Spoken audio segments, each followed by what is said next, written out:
तो चलिए आपके स्क्रीन पर आ गया निश्चयवाचक सर्वनाम। तो निश्चयवाचक सर्वनाम किसे कहते हैं इसके बारे में अब हम जानेंगे।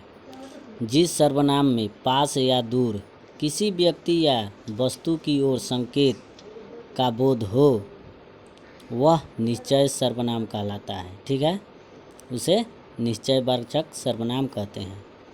क्योंकि ये संकेत करता है इसलिए इसे संकेतवाचक सर्वनाम कहते हैं। ठीक है, फिर एक बार, जिस सर्वनाम में पास या दूर किसी व्यक्ति या वस्तु की ओर संकेत का बोध होता है या हो वह निश्चयवाचक सर्वनाम कहलाता है। क्योंकि यह संकेत करता है इसलिए इसे संकेतवाचक सर्वनाम कहते हैं। चलिए अब आगे बढ़ते हैं, सरल शब्दों में थोड़ा इसको समझते हैं।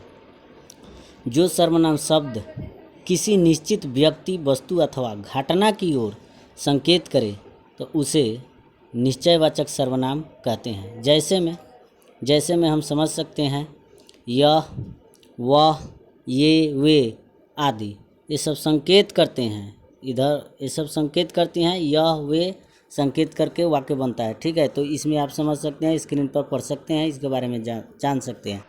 तो अभी तक चैनल को सब्सक्राइब नहीं किए हैं तो सब्सक्राइब कीजिए। ठीक है, फिर आगे अब हम बढ़ते हैं।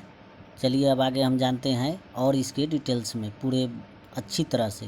ठीक, तो चलिए अब आपके स्क्रीन पर आ गया निश्चयवाचक की छोटी परिभाषा। निश्चयवाचक की छोटी परिभाषा क्या है, अब इसके बारे में अच्छी तरह से हम जानेंगे।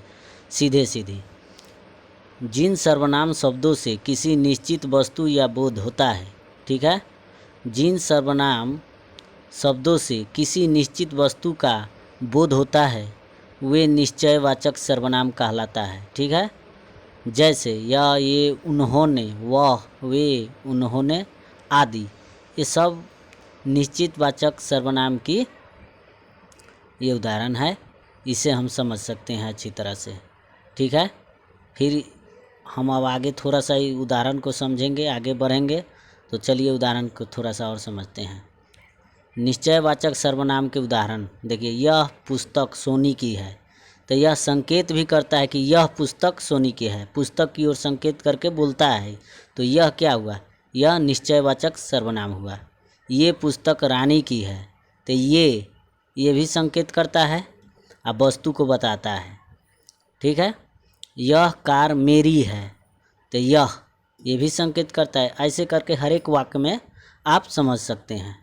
तो निश्चयवाचक सर्वनाम के वाक्य को और थोड़ा देखते हैं क्या है।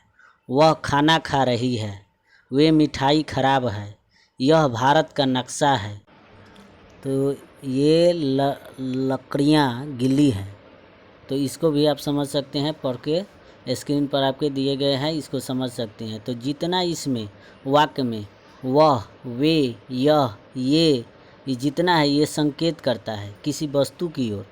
समझ गए ना, तो ये संकेत करता है इसलिए यह निश्चयवाचक सर्वनाम के उदाहरण है। जैसे में इसको हम अच्छी तरह से समझ सकते हैं और इसको पढ़ सकते हैं।